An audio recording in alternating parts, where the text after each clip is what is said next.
La méthode la plus sûre selon moi pour conserver ces crypto-monnaies est de les stocker sur une clé physique.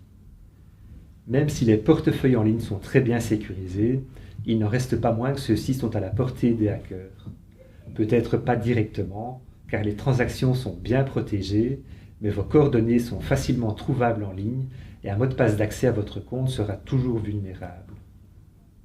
De plus, si vous stockez vos monnaies directement dans une des plateformes d'échange, vous restez dépendant de celles-ci, et on l'a vu par le passé, il y a parfois des périodes où celles-ci sont attaquées ou subissent des problèmes techniques, rendant tout échange momentanément impossible. Oui, mais est-ce pour autant qu'une clé physique est 100% sécurisée? La clé physique est hors ligne, il n'y a aucun moyen que des hackers s'y connectent.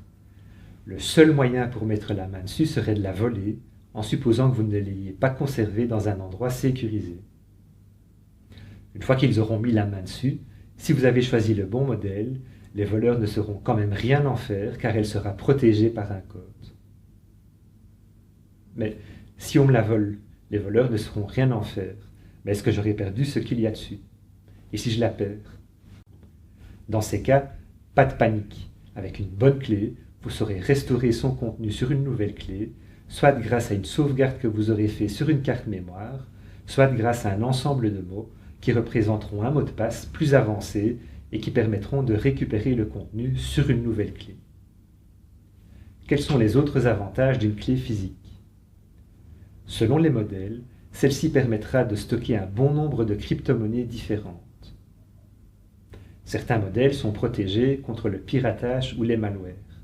Impossible pour un pirate d'y installer un programme qui l'aurait modifié afin de faire fonctionner la clé comme il l'entend et dérober vos informations. Des inconvénients? La sauvegarde sur une carte mémoire reste dépendante de la fiabilité de la carte. Je préfère une clé sécurisée par un ensemble de mots. La mémoire sur la clé pourrait être limitée. Vous pourriez devoir jongler avec des apps et les désinstaller puis réinstaller si vous stockez beaucoup de monnaies différentes sur la clé. Aucun souci toutefois pour vos monnaies qui restent bien stockées sur la clé. Il ne s'agit que des programmes qui permettent d'y accéder. Quelle clé acheter? Si vous voulez vous faire une idée par vous-même et comparer les modèles, vous trouverez en permanence une liste de portefeuilles physiques sur le site de Bitcoin. Le lien direct se retrouvera dans les annexes. Ceux-ci supportent d'office le Bitcoin, mais bien souvent aussi beaucoup d'autres monnaies. Si vous souhaitez rester dans des prix raisonnables, bénéficier d'une clé avec un écran qui permet d'encoder un code directement sur la clé et qui permet une restauration via un ensemble de mots de passe, je vous recommande la Ledger Nano S. Cette clé permet également de vous authentifier de manière encore plus sécurisée à tous vos comptes Facebook, Google ou Dropbox. Elle est un peu limitée au niveau mémoire de stockage, au niveau des apps que vous installerez dessus. Une app par monnaie que vous souhaitez transférer.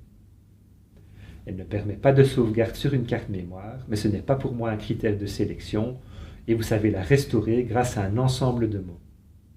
Dans l'ensemble, elle représente un bon compromis en termes de coût et de sécurité.